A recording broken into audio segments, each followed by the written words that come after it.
புதிதாக திராவிட முன்னேற்றக் கழகம் ஆட்சி பொறுப்பேற்ற பிறகு மாதந்தோறும் தமிழகத்திலே இருக்கின்ற அனைத்து திருக்கோயில்களுடைய இணை ஆணையாளர்கள், உதவி ஆணையாளர்கள் மற்றும் துணை ஆணையாளர்கள் உள்ளடங்கிய கூடுதல் ஆணையாளர்கள், துறையினுடைய செயலாளர், துறையினுடைய சிறப்பு அலுவலர், துறையினுடைய ஆணையாளர் அவர்கள் பங்கேற்கின்ற கூட்டத்தை மாதந்தோறும் நடத்தி வருகின்றோம். அந்த வகையில் இன்றைக்கு 30வது சீராய்வு கூட்டம் துறையினுடைய செயலாளர், துறையினுடைய சிறப்பு அலுவலர் மற்றும் ஆணையாளர், கூடுதல் ஆணையாளர்கள் தலைமையிலே நடைபெற்றது. இந்த கூட்டத்தில் இன்றைக்கு ஏற்கனவே திருக்கோயில் பணிபுரிந்து மறைந்த 2 குடும்பங்களுக்கு இளநிலை உதவியாளர் ஒரு பணியிடமும் காவலர் பணியிடம் ஒன்றும் பணியாணை வழங்கப்பட்டது. இந்த ஆட்சி பொறுப்பேற்ற பிறகு இதுவரையில் 108 பேருக்கு கருணை அடிப்படையில் பணி நியமனம் வழங்கப்பட்டிருக்கின்றது. அதேபோல் துறையில் இருந்த, அரசு பணியில் இருந்த மறைந்த குடும்பத்தை சார்ந்த 24 குடும்பங்களுக்கு இதேபோன்று பணி நியமன ஆணை வழங்கப்பட்டிருக்கின்றது.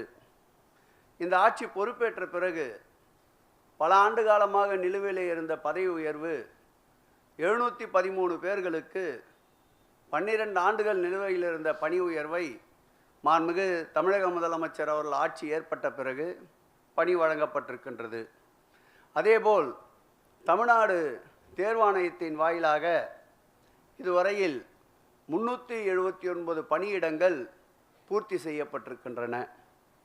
மாண்புமிகு தமிழக முதல்வர் அவர்கள் பொறுப்பேற்ற பிறகு இதுவரையில் 5 ஆண்டுகள் தொடர்ந்து பணிபுரிந்தவர்களை 110 விதியின் கீழ் பணி உறுதி செய்யப்பட வேண்டும் என்று சட்டமன்றத்திலே 2018-19ஆம் ஆண்டு நிறைவேற்றப்பட்டது.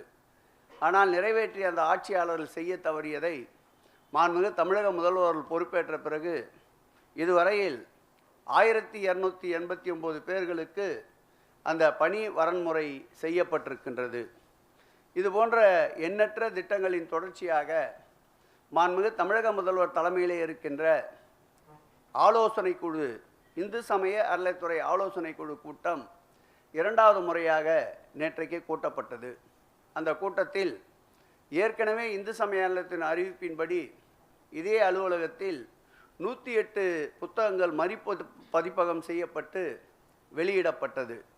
நேற்றைக்கு முதலமைச்சர் அவர்கள் தலைமையிலே நடைபெற்ற அந்த ஆய்வுக் கூட்டத்தில், ஆலோசனை கூட்டத்தில் புதிதாக மேலும் 108 புத்தகங்களை மறு சீரமைப்பு செய்து வடிவமைக்கப்பட்டு 2வது முறையாக 108 புத்தகங்களை நேற்றைக்கு மாண்புமிகு முதலமைச்சர் அவர்கள் பொற்கரங்களால் வெளியிட்டார்கள். அதோடு மட்டுமில்லாமல் நேற்றைய கூட்டத்தில் ஒரு 10 தீர்மானங்களை மாண்புமிகு முதலமைச்சர் அவர்கள் நிறைவேற்றியிருக்கின்றார்கள்.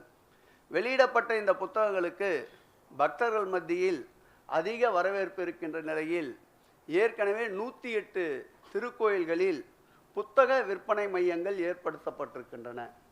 இதைத் தொடர்ந்து இந்த ஆண்டு மேலும் 100 புத்தக மையங்களை திருக்கோயில் ஏற்படுத்த மாண்புமிகு முதலமைச்சர் அவர்கள் தலைமையில் நடந்த நேற்ற கூட்டத்தில் முடிவெடுக்கப்பட்டிருக்கிறது.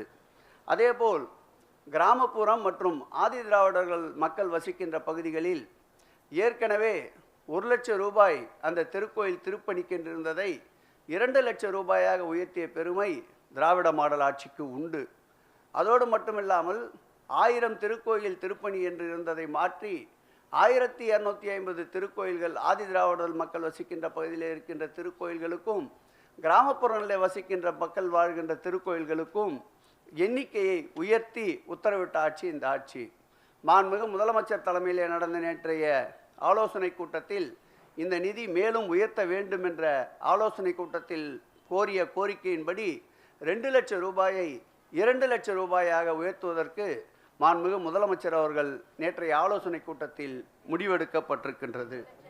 2.5 லட்சம் 2.5 லட்சம் ரூபாயாக இருப்பதை 2.5 லட்சம் ரூபாயாக உயர்த்த உத்தரவிடப்பட்டிருக்கின்றது.